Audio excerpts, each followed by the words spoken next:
In his time, he was among a rare breed to work full-time as an artist. Yet, the art of Charles Edenshaw has been one of the best-kept secrets of Canadian history. Until recently, most of Edenshaw's masterpieces, his art had a pulsating energy, and that showed his love of the art.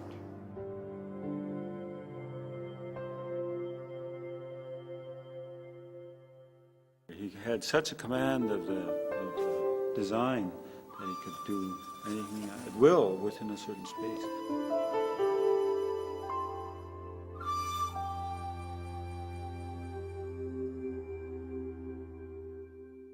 He kept the art going when nobody else was working in the art,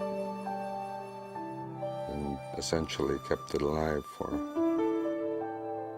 people following his footsteps.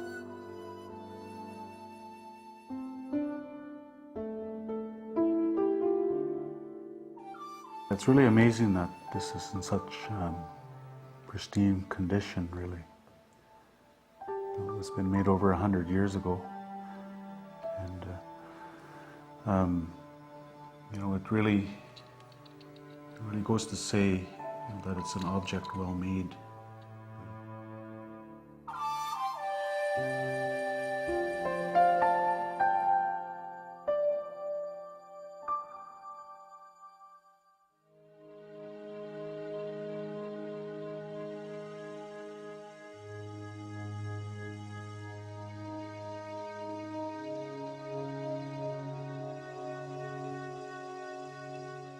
I tried to imagine what Charles and his generation went through to witness their loved ones dying at an amazing rate that was actually faster than people were being born.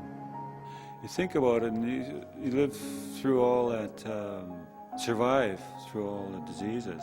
Wasn't just smallpox, there was influenza, and common cold, TB, all these things. And you could actually see that during smallpox in the old days, like my grandfather, Chinny Jeffrey White, he said that the old folks told him when he was a kid that it used to be so thick in the air that they could actually see it. It was like a blue haze.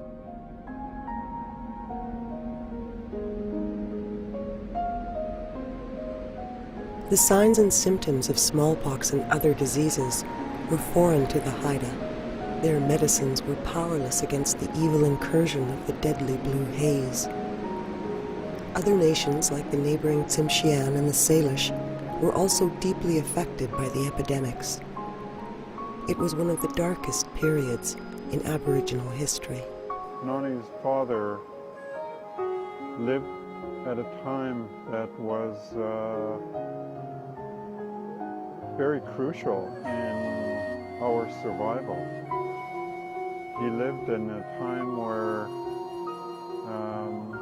the population of the Haida Nation dwindled down to just a fraction of its original population at contact. The horror that you'd see because of thousands of Haidas around, and all of a sudden they're all being wiped out through the next few years. And it's like, whoa, you know, whole villages gone, whole families, whole friends, all this, you know, and it's like, and then so Chinny Charlie being a carver, he was one of the survivors, and also, he was also a surviving carver. There weren't too many of them.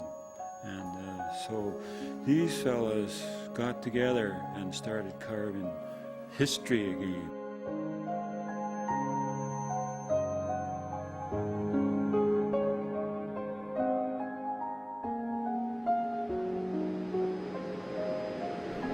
Sometime during the apprenticeship of Tahagan, his mother, Kakuna, would marry the younger nephew of her late husband.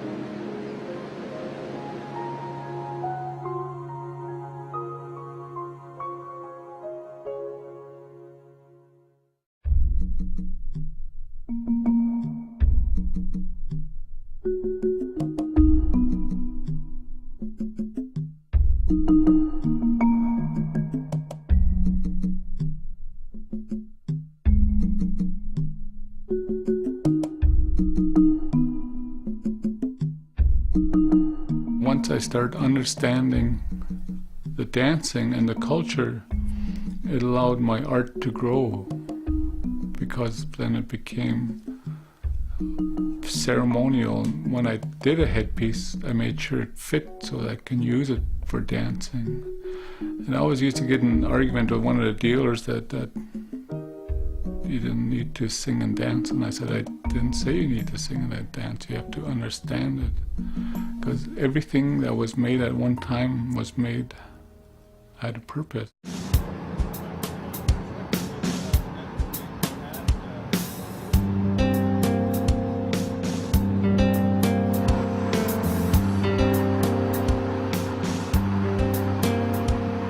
There was 26 of us, and we were traveling together from Skidegate.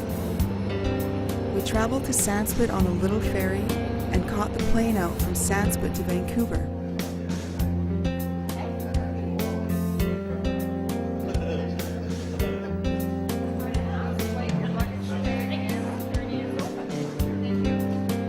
So I gotta probably run that over, eh, Sash? All right, Al.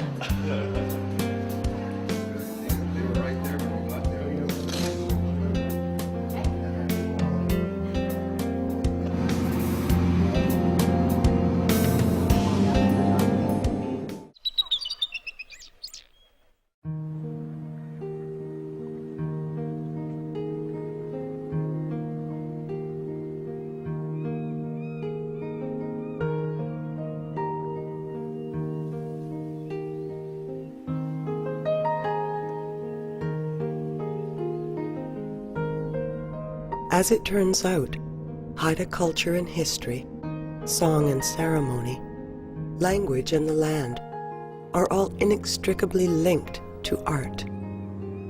If you have been with us for any of this journey, you will have heard a chorus of devoted voices. They all conceive of art in one of the most scenic places on earth.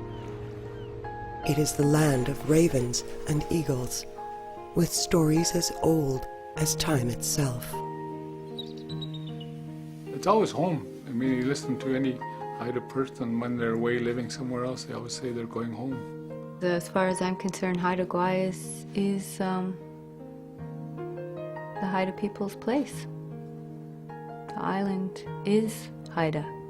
Well, always be connected. The connection will never be broken with any Haida. And it's home, it will always be home. We get our wood here. This is the roots. This is where it comes from. I feel so great to work my projects at home.